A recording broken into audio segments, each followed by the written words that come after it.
I think just to recognize the power of nature to heal us. It's so exciting, fun, and fascinating to be talking to the super talented Laura Powers this week. As well as being a nature lover, Laura is a celebrity psychic, a business coach, an author of 7 books, a chart-topping podcaster, an actor, model, singer, and a movie award judge. Laura invited me as a guest onto her health podcast, Healing Powers, on the subject of the healing power of nature, and then encouraged me forcefully to start this podcast. She was right, of course, and it has been a very rewarding experience. So grab a cup of tea and find out how plants and animals wish to connect to us.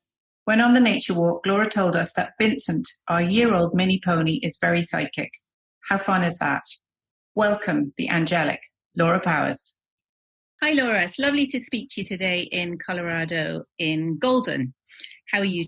I'm doing great. Thanks so much. It's fabulous to be here.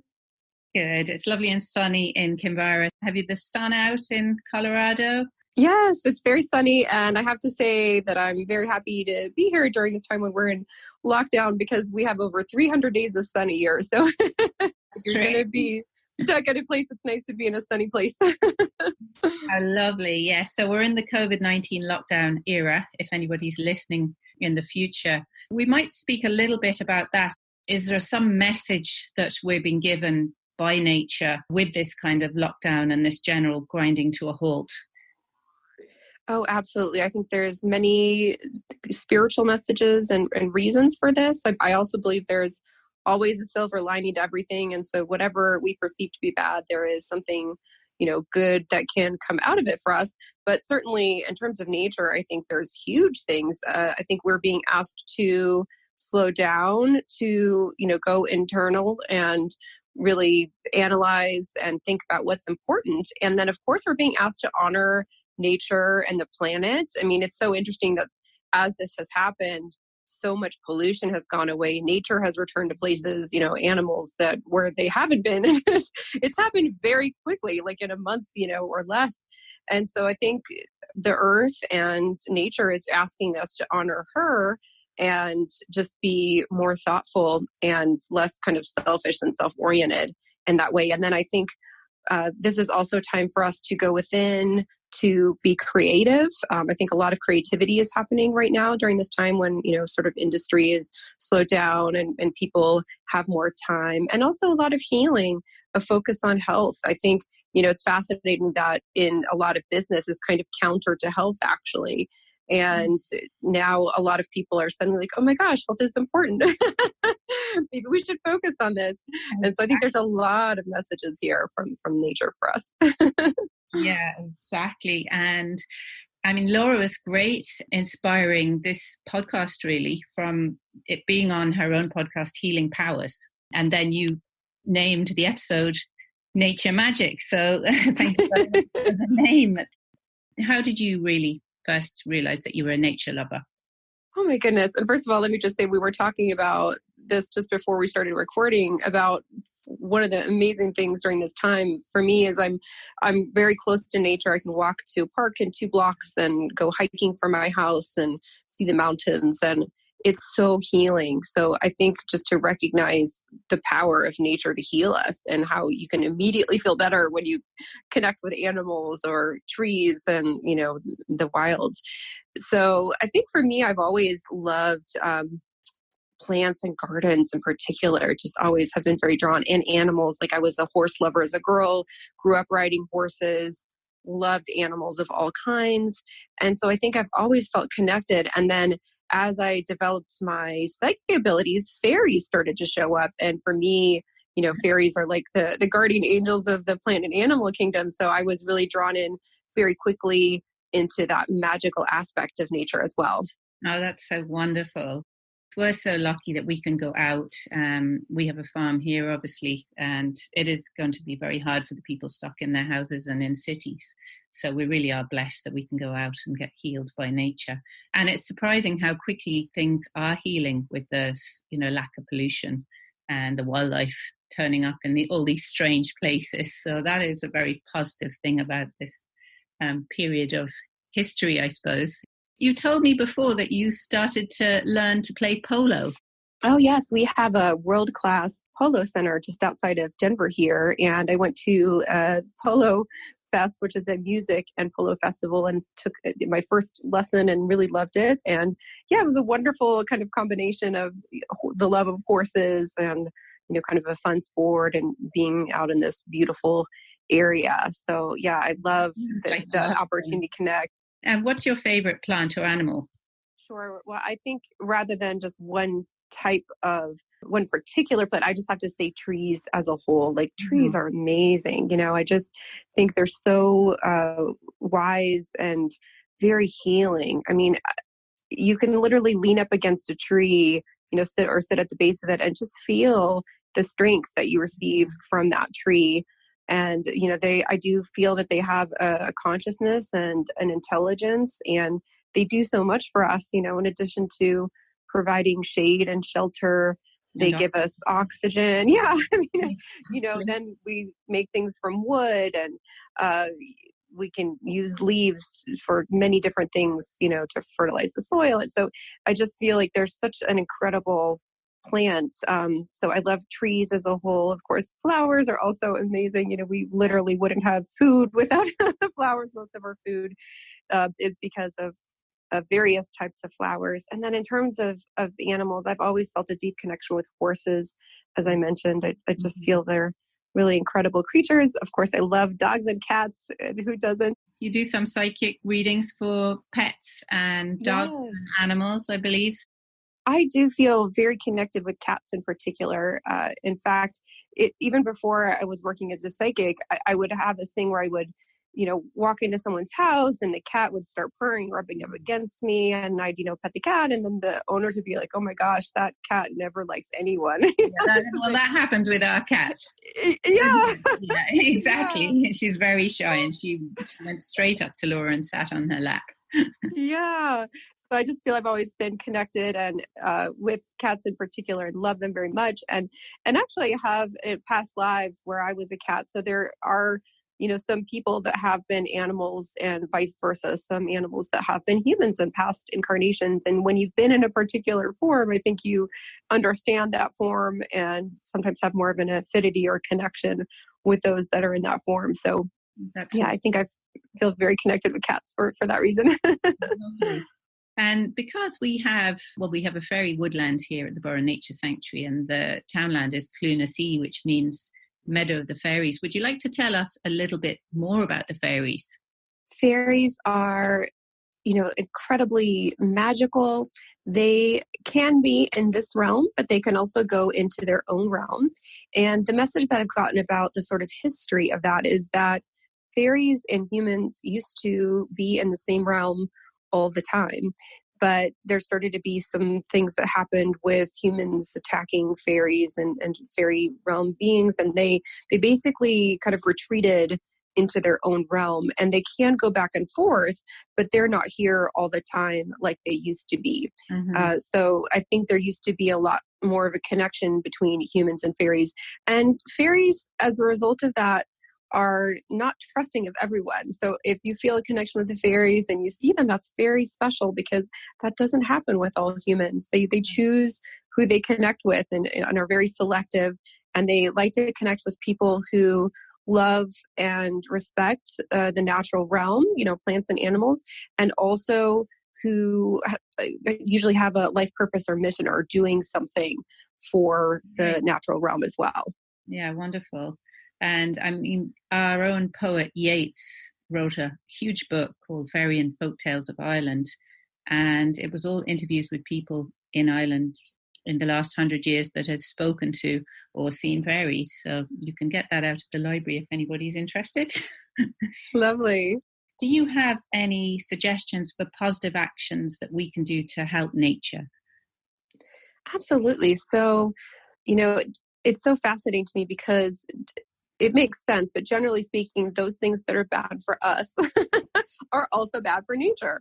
Yeah. And so one of the things I frequently don't understand is, do we want to feel good? Then we should also do things that are good for nature. So just being aware of those things. And I think so often there are things we can do just slightly differently that are going to have a much more positive impact. I think making choices of using renewable resources and getting solar panels or things like that. Those are things that are relatively easy for us to do, but can make a huge impact in the amount of carbon footprint and pollution in the air, for example, making sustainable choices. And the other thing that I think is being brought to attention here, particularly during this COVID-19, coronavirus situation, is eating and consuming things that are created locally, because that automatically has a smaller carbon impact because there's less travel and fuel and things needed for things to travel from place to place. And then you're supporting your local economy as well. So I think there's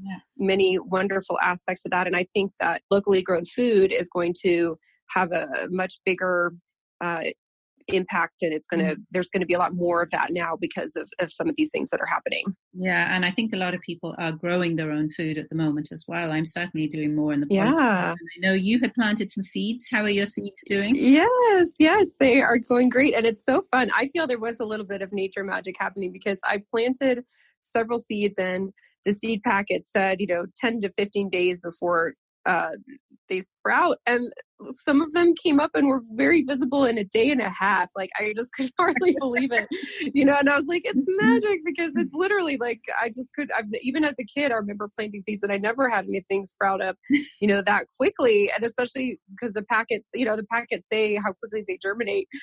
So I just thought that's amazing. And every day I talk to the plants and I'm like, I love you. I'm so excited for you. And I think that there are so many studies that show that plants respond to you in that way, and not just in a positive way, but if you are negative to the plants, they also are stunted and kind of sickly and don't grow very well. So we have an incredible influence on the nature that's around us. And there's that famous book, The Secret Life of Plants, but they did an experiment in IKEA recently where they had 2 plants in the lobby. And there was a sign saying, be very nice to this plant and talk to it and tell it nice things, and be rude to this plant and mean. Yeah. And the plant that they were really mean to shriveled up. So.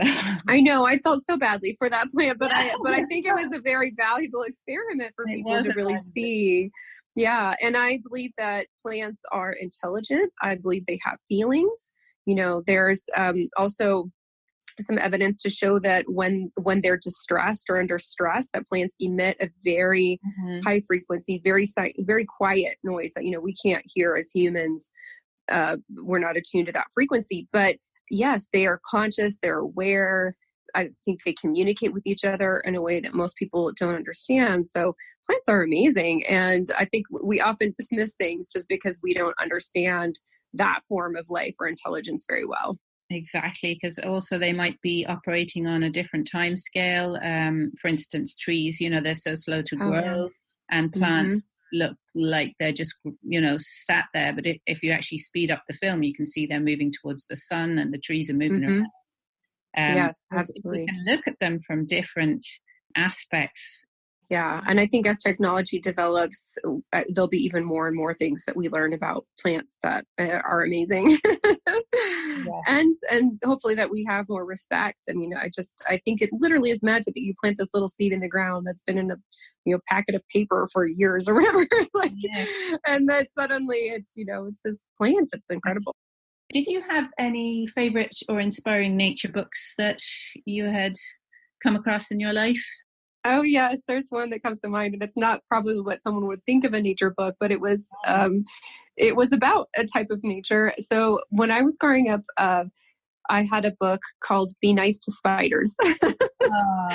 And it was all about spiders and how spiders are good and they, keep bugs away. And I just never forgot that book. And then as I got older, I came to realize that Spider Spirit Guide is one of my guides. And it's really fascinating because I always had spiders around me, like in strange ways. Like, we'd be playing a board game and my mom would say, Laura, there's a spider in your hair. There'd be a spider crawling. Or I feel something tickling on my stomach and I'd lift up my shirt and there would be a spider. And this kind of thing happened like frequently. And I never got bitten. It wasn't scary, although sometimes it would startle me just because I wouldn't expect for there to be a spider in my hair on my stomach or whatever. But what does spider symbolize? Does it symbolize anything in particular? Yeah, spider symbolizes manifesting, creativity, and writing in particular. So you think of a spider weaving its web and like creating in that way, kind of weaving a web of destiny and manifesting. And you're an author yourself with a few books. Yeah, yes. And by the way, this was all happening before I was a writer, a published author. And they also, if you see like big, say, dark or black spiders, those can be a sign of eliminating toxins from your life.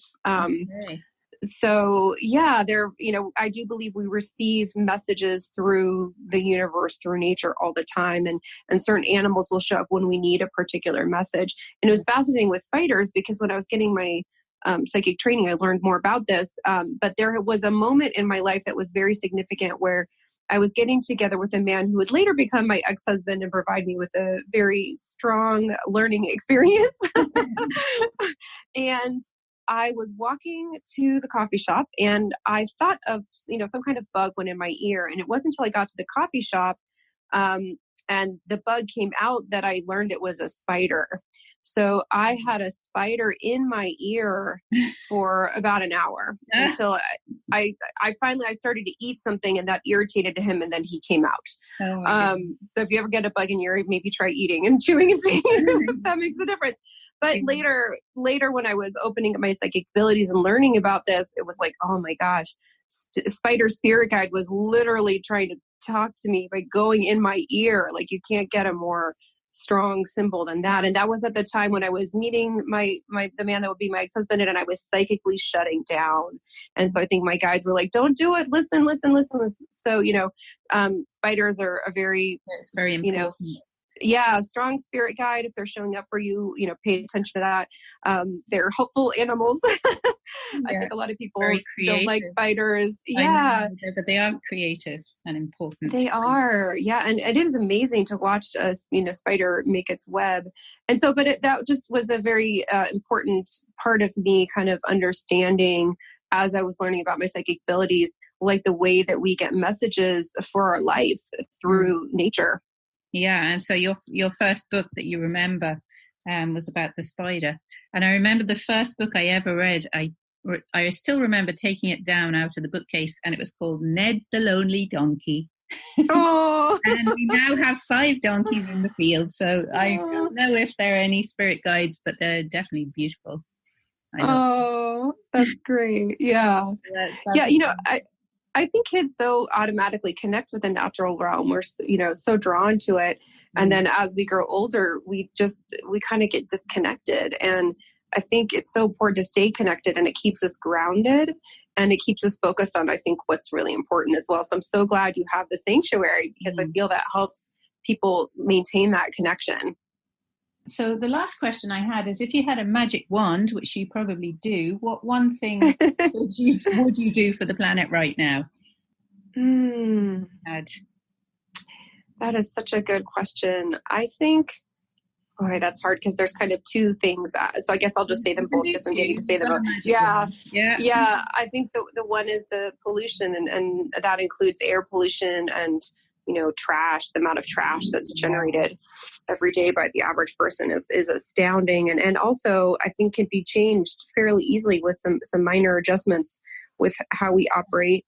And then the other one would be just something we were kind of talking about already, but it was just for people to really appreciate and respect nature more. I think so often we disregard it. And then also some people almost feel like they have to conquer it or something instead of understanding that we are a part of it. And it's a collaboration. And in particular with plants, like I find that a lot of people just completely discount plants and their intelligence. And, in the past, we had a lot more, I think, respect for plants and what they can provide for us and kind of herbal magic and healing and things like that. And I think we're starting to kind of circle back to it, but I would just love for that to increase even more and not use as much like synthetic approaches, but really just the heart of the plant, because a lot of times you can synthesize something that may be found in a plant, but it doesn't have the whole kind of magical aspects to it. And I think it loses a lot when you do that.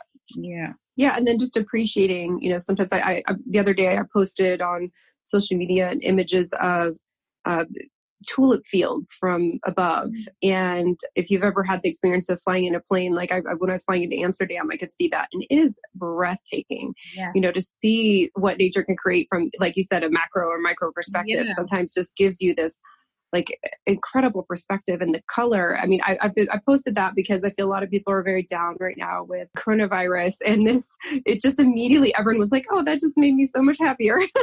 So the colors that nature can provide are, so incredible. So thank you so much, Laura, for talking to us. And I really have to tell everybody that Laura encouraged me to do the podcast, and I did how to start a podcast webinar with Laura. So she's a business coach. Yeah, a brilliant business coach as well. Did you want to tell us a little bit about what you're doing at home now? Sure. So when all this started, just got the message that people could really use a lot of support with, how can we connect from home? And of course, technology really does help us with that. So I've been doing this kind of coaching and support for a while with launching podcasts and starting online businesses and things like that. And I've been doing a lot more just because I feel like people really need this right now. And also, this is a time when I believe many people are being realigned. So this happened for me during the recession, where prior to the recession, I was working in government and politics, was not tuned into my intuition or psychic abilities at all. And then everything that wasn't aligned with me was taken away. So my job and my work, my house, my marriage, my way of living, my health even, because I wasn't living in alignment. And then therefore I developed physical health issues. And so that was a really challenging time for me. And I have so much compassion for people who have lost so many things during this time. But it was also a huge blessing in disguise, because everything that I lost was something that I needed to lose for my highest good and to live the life that I'm leading now, which is so much better. Like the life that I lead now is like magical and fun, and it's venturous compared to what I was living then. So I'm encouraging everyone to start whatever it is, that they feel, to start a podcast, a business, some kind of creative venture. And also just to share with people that, you don't have to figure it all out to start. So when I started, I really didn't know what I was doing. I started my podcast before I even thought of myself as, a practicing psychic, but it just kind of developed and into a place to share that as well as I moved along my journey. So don't feel like you have to figure it all out or know everything to start. Just start, and you learn as you go. And I think so many people are being guided to do this right now. I've had several clients who I've been for like years been saying, start a podcast. And now they are because they have more time, Well, thank you so much for being so generous. Yeah, with your advice. Oh, yeah. You're welcome. Yeah. It feels important. And so, if you're listening to this and you're considering it, I just say, really go for it. It's so rewarding to connect with people, and everyone has something that they have to offer. So it is really rewarding. And there's that phrase, I think you might have been speaking about it on your podcast, start ugly, which means just go and start. So the very first episode I did of this, I was in the office and my voice sounds quite echoey. And so that was my first learning experience. And it's still not brilliant at interviewing people, but people who have agreed to speak to me are just so wonderful that it's such a valuable thing to do anyway. Oh, I think you're great. And I think, I think people feel the intent and, authenticity. And I think that's the most important thing. People will forgive technical things, but if your heart is in the right place, people love that. And I think that shines through with you, Mary, and people will love your show. Thank you so much. Yeah. This is just really, I wanted to give a voice for nature. So, and talk to people who want to stand up on the podium and shout for nature. So thank you very much for doing that today, Laura, and for taking your time and your busy schedule. And if anybody wants to get in touch with Laura, all the links will be in the show notes. Yeah. And I'm just going to say, feel free to reach out with me. I'm on Instagram, very active, Laura Powers 44. Send me a DM or email me or whatever. I'd love to hear from people. Thank you for listening to the Nature Magic podcast. Please feel free to get in touch for any reason whatsoever. We would love to hear suggestions as to who you would like to hear speaking on the podcast, or any other questions. I will put my email in the show notes. Please visit the Burren Nature Sanctuary website at www.bns.ie and follow us on Facebook and Instagram to find out all about us.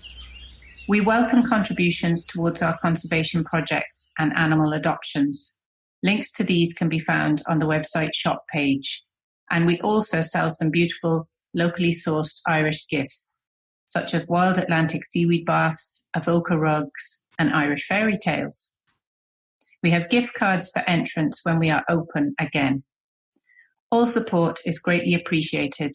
We will be back next Monday. Stay safe.